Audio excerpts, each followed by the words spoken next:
Hello and welcome to Wellness Within with Emily, the Wellness Warrior Coach, and Deirdre from the Unfolding Project. And Chester. So today, this is our 9th episode that we have brought to you. Lots of fun, we're enjoying ourselves, so we are going to carry on getting great feedback. Lots of content coming in from us, so we're going to keep it going. So today, we are talking about consumption. And what you are taking in, what you're reading, what you're watching, like TV, news, what's on social media, what are you reading, what are you looking at, and how what you look at, what you see, what you're exposing yourself to, how it affects your emotion and how it makes you feel, and is it triggering you? So again, just being aware. Again, let's talk about consumption and content consumption and how that affects us, especially social media. Yeah, social media and the news. News is when you huge. said that, I really was like, I avoid the news as much as possible. I have a few trusted sources that I check in on, or I depend on my Facebook feed. When I see someone post, something that matters, that's happening, then I will choose, do I want to look into this further and start doing my own research, or is this something I want to leave aside? Because I find the news it's so negative, let's be honest. It's full of negativity. Yeah, it's interesting you say that because I have a different approach, but very similar. So I also feel that way about news. I really like to be informed, and I like to know what's going around worldwide because, again, I'm from a different place, so I want to know what's going on. So I like to watch the news. I love watching the news on a regular basis. However, I'm very conscious of how I react to it. So I do like to be informed, but I'm very careful not to let it control my feelings. And what I notice as well is on social media, I have the opposite.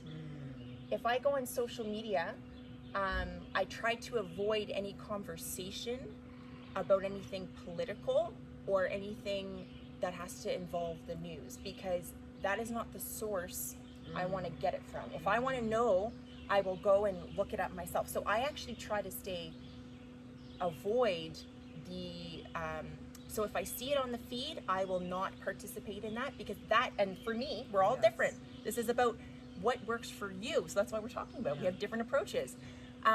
So I find I don't engage on the social media with anything news because I keep myself informed on a regular basis, and people have their opinions and their ways of looking at things, and that can get all wrapped up in the social media.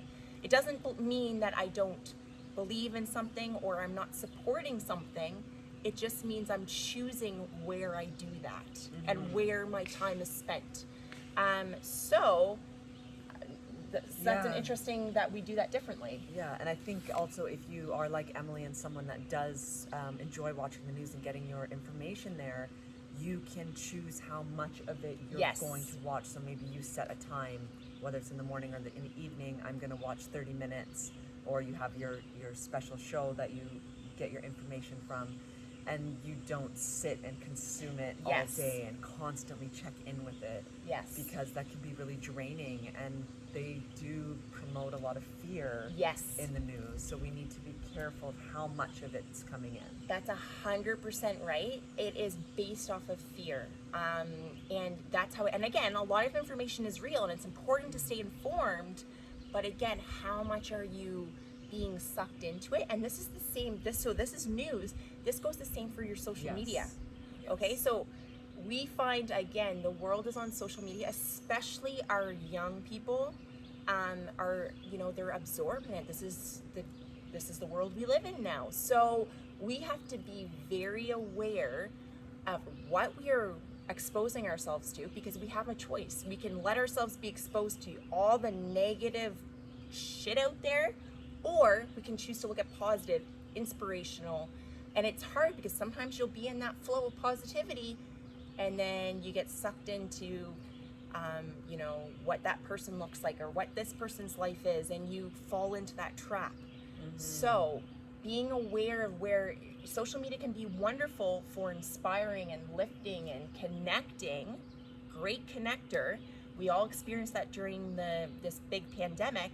Had we not had social media, and we had not had the information that we have and the connection, we'd be missing out on a lot. So thank goodness we have it, but we have to be mindful of it.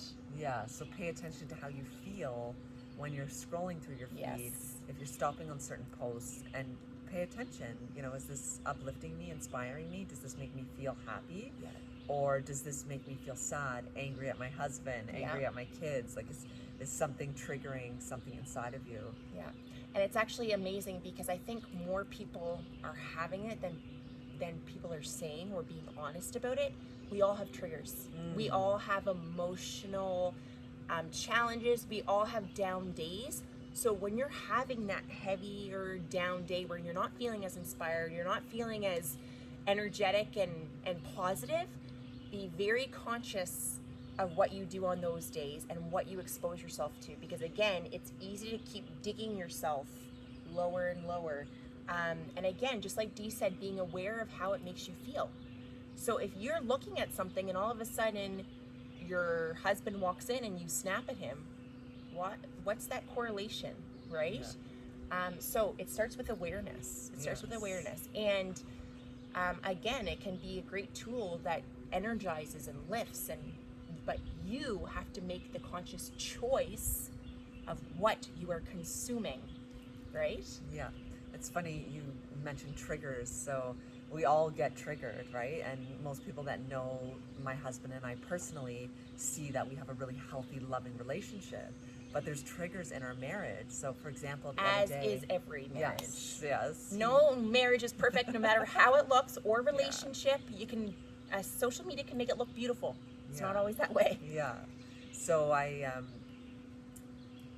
on Wednesday, which is in a couple days, he says to me, I didn't have help this week with the kids. So he says, you know what, it's an easy day for me on the bike. Why don't I'll stay home with the kids for the day and you go out and you can have a big bike ride with your friends. That's my gift to you. And I snapped immediately.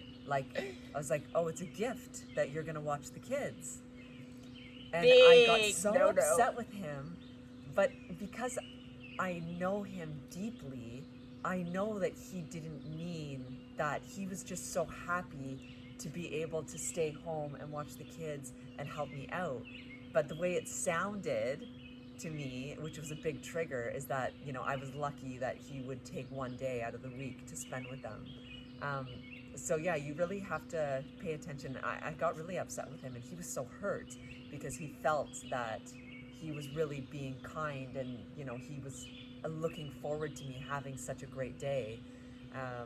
So yeah, we have to pay attention to what triggers us and really look into the truth of it. Is this some limiting belief that I have from the past? Yes. Where, yes, my husband used to work 70 hours a week and never help me with the kids. And that was that, it triggered that old emotion in me, which he's not that person anymore. So that's a great point. We really have to be careful. And that's an awesome thing, because Dee in that moment was in a very focused tunnel vision. All I could see was my feelings. Yes. Of this, don't turbulence. let your feelings, your emotions, that's why we're talking about this. Don't let it control you. And that's what social media and media can do. It can control your emotions. That's how it's designed. But it can control it in a positive way. So in that circumstance, Dee learned to step back, open up her eyes, open up the picture, have a broader look at what was actually going on, and then realize he was coming from this point, she was coming from this point, and an understanding and awareness, and that could avoid a big disruption, which is just going to throw off your day, could throw off a few days, could make your mood completely drop. So awareness, content, how are you perceiving, how are you taking in what you are viewing? We actually also wanted to talk about television and shows and things like that. So again, I'm going to actually just add a point of course, because you mentioned taking the time before you respond when you have this emotional reaction, and we need to do that on social media. How many times have you commented on a post and then gotten into a little debate with someone or a dispute because you didn't agree with what they were posting? You know, if you just wait, even sleep on it, wait till the next day and say, do I really want to get involved in this conversation? Don't have an emotional reaction. Give it time. 100%. Like understanding that's their belief. Yes, you and don't that's need okay. to change it. No, and that's what makes the world a brilliant, colorful, interesting place. We have different perspectives. We have different beliefs. We have different cultures, different people. We have to be accepting of all that. But as long as we are being true to ourselves and our beliefs and who we are, and understanding we have nothing to prove. Thank you. When you believe yourself, when you have that knowing, that deep knowing, you have nothing to prove. Yeah. So, excellent. We are here talking to you about content, and we will come back to you with another episode. So be aware of the content you consume. We've got lovely little additions to our day here, but conscientious of your content. Yes. All right, guys. We'll see you next time on Wellness from Within. Bye.